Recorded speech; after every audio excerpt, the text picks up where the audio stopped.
I was going so good and I got interrupted. All right. So first, reading recommendations. I'll probably forget to upload it tomorrow and then end up uploading it tonight, not putting it, scheduling it. But I don't know. I like scheduling videos. I like doing the Premiere thing. Okay, so there's actually a difference. You schedule a video, I think it's Premiere, but it's schedule. There's two different things, even though it's the same thing. Okay, so reading recommendations. Okay, so I'm gonna do a spoiler-free review for this first, and I'll do a spoiler review. So when I'm holding up the next book, that's when it's not talking about this spoilers about but this book anymore. But spoiler-free, really damn good. I love the series. This is probably one of the best books I've read in a long time.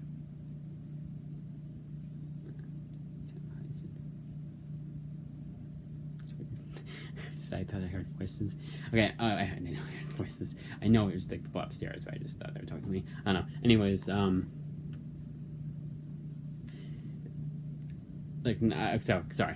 It's much better than Criminal. This is Sean Phillips, Ed Brubaker, and Sean Phillips also brought us Criminal, which I didn't like as much.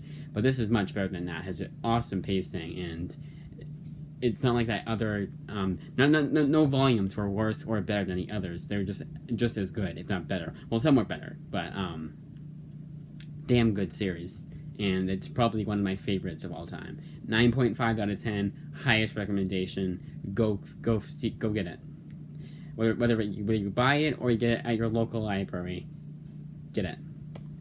Okay, so now spoilers. The ending I felt like it's just a little bit anticlimactic. But I do like how I really feel like my theory about how it ends is that the cop-out ending is the ending. When the cop-out after the cop-out ending is the end. It's a true ending where he goes to his afterlife. He doesn't know it's an afterlife, and everything's perfect except for the one thing. Except for the one thing where he has to be a vigilante still, because he can't just go away from that. So it's not a perfect ending, but it's an ending.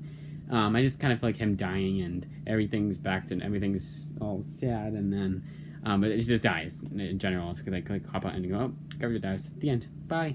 But it does do a little bit more. It's a twist ending with Kira sees the demon, and that was pretty neat. But other than that, it was kind of anticlimactic. All right, now Dragon Hoops. The quickest review I can say for this book is that it's not my thing, and it should be, because this is written by someone who doesn't like football, doesn't like basketball, but likes comics. Same for me. I mean, I play basketball, but I'm not a huge basketball fan. And then he writes about basketball. Don't remember what you don't like, because you end up getting this, an overrated book that I didn't like. Now, I do still recommend that you seek it out, because you might have a different opinion than I do. It's rated really high, and there wasn't anything, like, really bad in it that was like, wow, they're really scribbling the bottom of the barrel. Yeah, like, no SJW kind of stuff, no stupid stuff that you see in comics nowadays. And it was pretty cheap, too. A thick-ass book like this is $25. It's hardcover, too. Softcover is probably like 20 or 15. Jessica Jones Uncaged. Better than Pulse, not as good as Alias, but that's just because Alias is like top tier Jessica Jones. And I like how they were able to go the extra mile. They're allowed to uncensor everything. Well, pretty much everything. They didn't say any F or big C words. They say the S word and like GD and all that stuff in the A-hole word. But they couldn't go much beyond that. So PG-13, pretty much. But slightly more because of the fact that I think they showed more violence in it. But it's animated, technically, so they probably still get away with a PG-13 rating. But they were able to go that extra mile, which comics nowadays don't, even parental advisory ones. But I like this book. It was really damn good. Already have solicited Volume 2. Kinda can't do that for Kill or Be Killed because it's over. I hope they have another Kill or Be Killed series. They can't. Paper Girls, Volume 2. I like how this one didn't end on a huge ass cliffhanger, just because the first one did, and I was like, I gotta read this, and I hate that. Like, I feel like I should have gotten books 1 and 2. I'll be getting book 3 and 4, and then soliciting book 5 once I finish those. But other than that, it was pretty good. I like this series. It's not like and it is a high recommendation, but some parts a bit slower than others, and I feel like it was a little bit less good than the first volume. I wouldn't be surprised if more and more people say this isn't as good as the first one, for people that read the series, which is hardly any people. But I still highly recommend the series. It's really damn captivating. And no, you don't. It's not a girl book just because it's called Paper Girl. It's kind of like how Wonder Woman is technically a girl book, like a girl movie that you could. I don't know. It's not a good example for that, but I don't know. So next one, I guess I don't like Sandman. I guess I'm a huge. I think it's the one comic that I don't like, and just because I'm not a huge fan. That's that mythology kind of stuff, and Lucifer was not that much better. It did still follow the characters I liked, but there was this really long issue that was like 50 pages. I didn't know it was 50 pages until I realized, wait, why is there 30 pages? Oh, that's why there's 30 pages left. Like I thought I had skipped a page, and that was where the issue ended.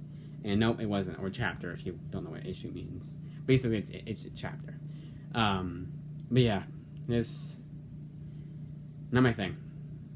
It's kind of boring, kind of slow. And I think the best way to explain this is everyone talks like they're poetic, like they say. I don't have a good example, but they talk like read poetry and imagine that being talked. Imagine someone saying that to further the plot. Some people like that because it's poetry and comics, but I don't. And it's just like they just like poetic stuff and stuff, mythology. It's like tell a story. Don't try to be more than what you are. And a good way of explaining that is, this is like gods and goddesses and Lucifer and like it's the biblical kind of stuff. Preacher Garth Ennis does everything this comic wishes it could do. That's the best way to describe Lucifer.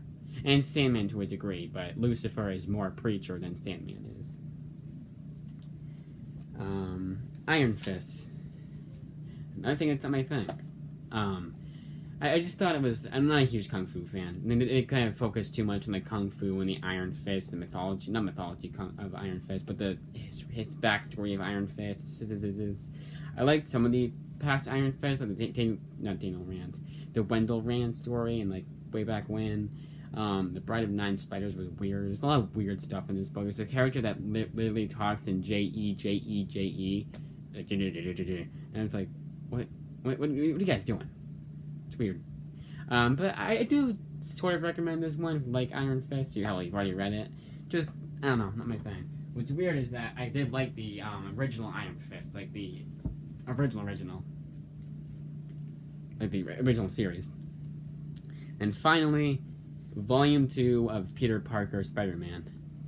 This is I'm getting about to. I'm surprised it was already to this point. It's 297 to 300. It's the issues it collects.